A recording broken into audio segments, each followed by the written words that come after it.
Penjabat Gubernur Aceh Bustami Hamzah menyerahkan 1 unit ambulans kepada masyarakat Gampong Pinang yang diterima oleh Gecik Gampong Pinang Arfil di halaman Masjid Darul Falah Gampong Pinang pada Senin 19 Agustus 2024.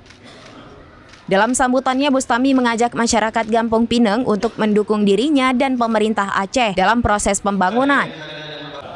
Bustami menjelaskan, tanpa dukungan dan kerjasama dari masyarakat, maka program pembangunan tidak akan berjalan maksimal. Pada kesempatan tersebut, Bustami juga memohon maaf kepada masyarakat Gampong Pinang. Kesibukannya menjalankan kegiatan kedinasan membuat dirinya jarang pulang kampung. Sebagaimana diketahui, Gubernur Aceh berdomisili di Gampong Pinang.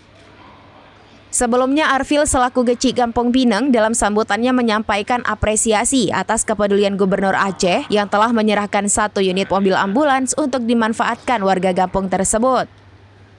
Pada kegiatan tersebut, Gubernur turut didampingi oleh staf ahli Gubernur bidang perekonomian, keuangan, dan pembangunan Restu Andi Surya, Kepala Dinas Kesehatan Aceh Dr. Munawar, Kepala Badan Pengelolaan Keuangan Aceh Reza Saputra, Kepala Biro Administrasi Pimpinan Setda Aceh Akar Arafat, serta sejumlah pejabat lainnya.